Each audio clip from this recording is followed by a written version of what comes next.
In the shadowed corridors of global finance, where empires rise and crumble like ancient ruins, a voice echoes with chilling certainty.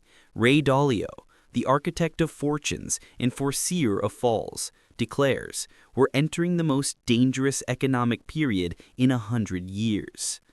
Not since the turbulent 1930s, when the Great Depression swallowed nations whole, birthing wars from economic despair, has humanity faced such a lethal confluence. Towering debts that mock the skies, geopolitical rivalries sharpening like daggers in the dark, currencies eroded by the relentless tide of printing presses, wealth gaps yawning like chasms that devour societies, and political fractures splintering nations toward the brink of civil strife. This is no mere alarm from a sideline spectator. Dalio, the oracle who glimpsed the 2008 financial cataclysm 6 years before its thunder struck, the visionary who forged the world's largest hedge fund from humble beginnings, the scholar who dissected 500 years of imperial decays to unearth the inexorable 75 to 80-year cycle of collapse. This man is not just prophesying doom, he's arming himself against it, revealing the precise maneuvers of his own vast wealth. 3 unyielding assets, shunning the illusions of stocks and bonds, designed to safeguard prosperity amid the wreckage. To grasp why he's acquiring these, gold, China, and emerging markets, inflation-protected shields, is to peer into the abyss of the global economy's fate over the next 3 to 5 years. This isn't conjecture spun from thin air. It's the rhythm of history, a pattern etched in the bones of fallen civilizations. We're perched on the precipice of the final act before the grand reset, where old orders shatter and new ones emerge from the debris. But first, let's illuminate the man behind the message, for Dalio's wisdom isn't born of luck or legacy. It's forged in the crucible of cycles, much like the alchemists of old who sought to transmute chaos into gold. Picture 1975, a modest apartment in New York, where a young Ray Dalio launches Bridgewater Associates, not with fanfare, but with quiet resolve. Over 48 years, he sculpts it into a colossus, managing $160 billion, the largest hedge fund on earth. Yet size alone pales beside its endurance. From 1991 to 2020, Bridgewater delivered 12% annual returns after fees, outpacing the S&P 500's 10% and with half the volatility, a testament to mastery over madness. This isn't the gambler's streak, it's the philosopher's insight, echoing the Stoic emperors who navigated Rome's peaks and perils by understanding the inexorable flow of time. What elevates Dalio is his prescience. In 2002, 6 years before the 2008 meltdown, when markets still danced in denial, he penned a prescient analysis foretelling the housing bubble's burst, the cascade of subprime defaults, the viral contagion through banks, the Fed's desperate money-printing deluge, and gold's triumphant ascent. Bridgewater didn't just weather the storm, it thrived, posting 14% gains as equities plunged 57%.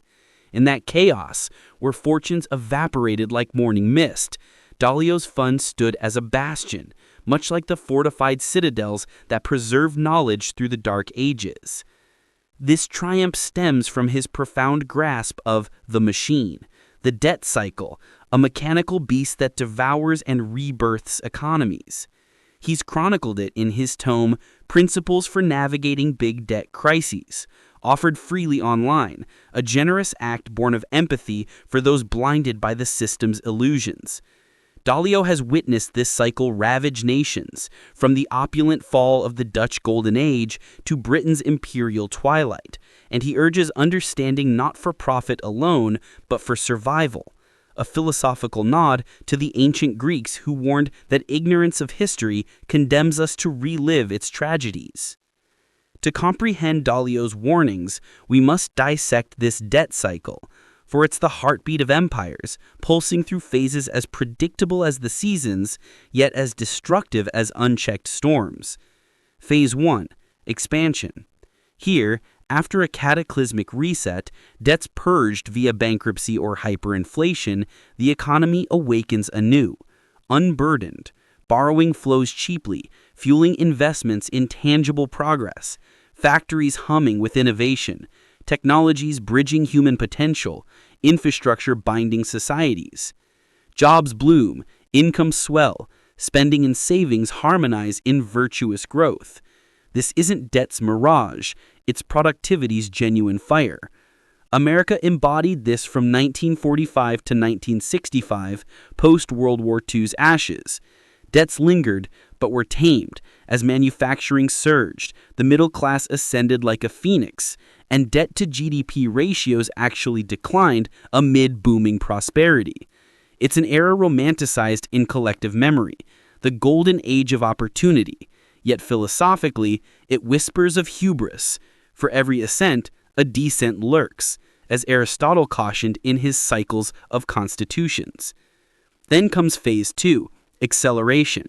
Growth persists, but now debt outpaces income, a subtle poison seeping in. Productivity wanes, yet borrowing sustains the illusion. Businesses expand on credit's wings. Consumers chase homes and luxuries via loans. Governments spend lavishly, evading the taxman's blade. Temporarily, it dazzles. GDP climbs, stocks soar, real estate gleams. Wealth feels palpable, yet beneath, the foundations crack, debt accumulating like unspoken regrets. This mirrors 1980 to 2007 in the U.S., where debt to GDP ballooned from 35% to 100%. Credit cards proliferated like weeds, mortgages doubled, corporate borrowings tripled, while GDP trudged at 2.5% annually.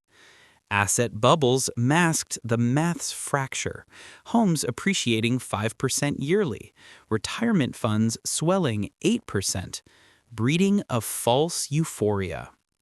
Emotionally, it's the human tragedy, the pursuit of more blinding us to the void, akin to Icarus soaring too near the sun, ignoring the wax melting on his wings.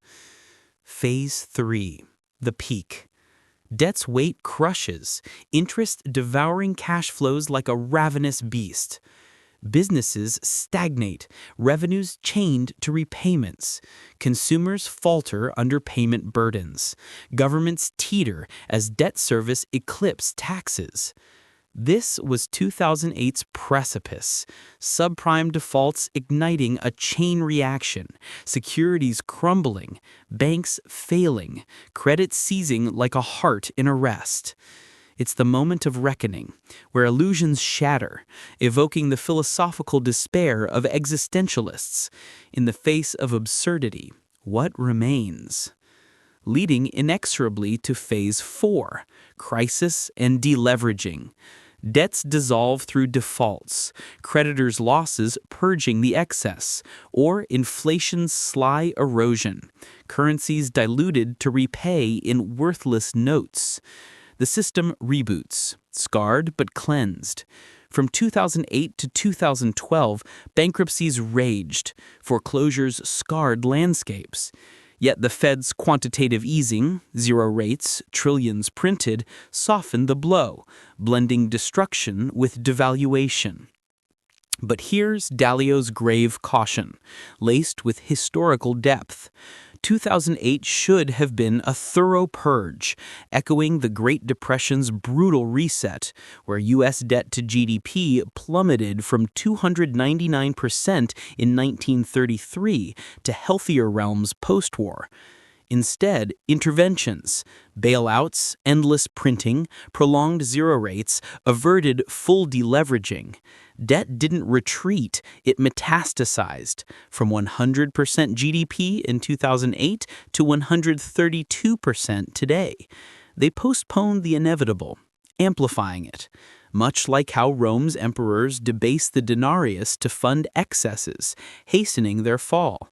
Emotionally, it's a betrayal of future generations, a philosophical debt we owe to time itself.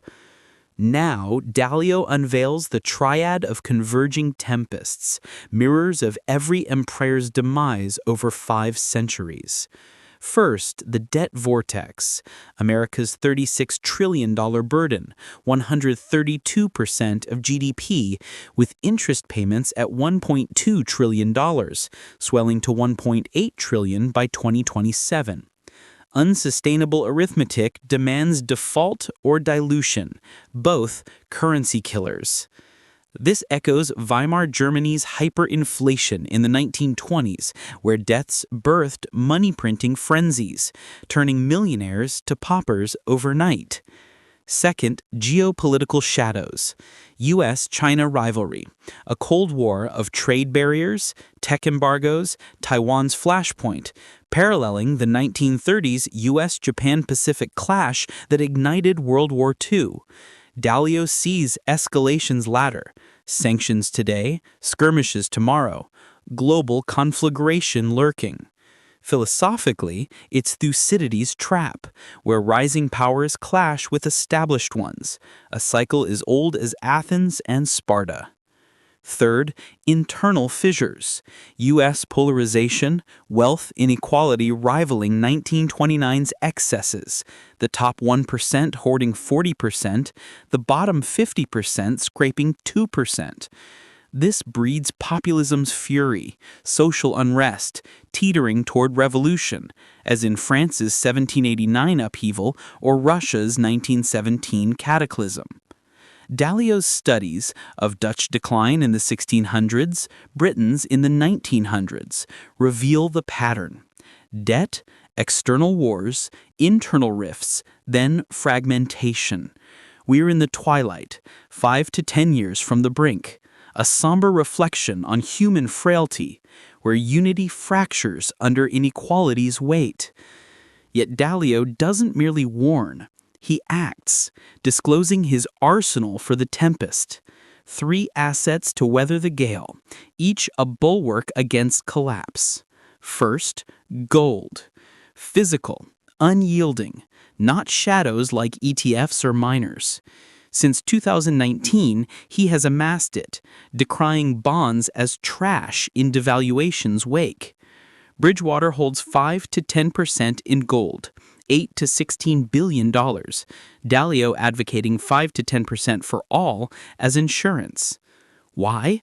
Gold's purity, no counterparty chains, an eternal element valued across millennia. As fiat currencies perish, the Roman denarius, French assignat, German mark, gold endures. In hyperinflations, Weimar, Argentina, Zimbabwe, it preserved, while paper vanished. Emotionally, it's humanity's anchor in chaos, a philosophical constant in a flux-ridden world. Dalio envisions gold soaring to $5,000 to $10,000 per ounce by 2030. Not from intrinsic rise, but dollars fall. Massive printing to service debts will unleash 20 to 30% inflation, echoing 1970s turmoil post-Nixon's gold window closure, when gold vaulted from $35 to $850 amid 13% inflation. This time, debts vaster, printing grander. A mathematical destiny, not mere forecast.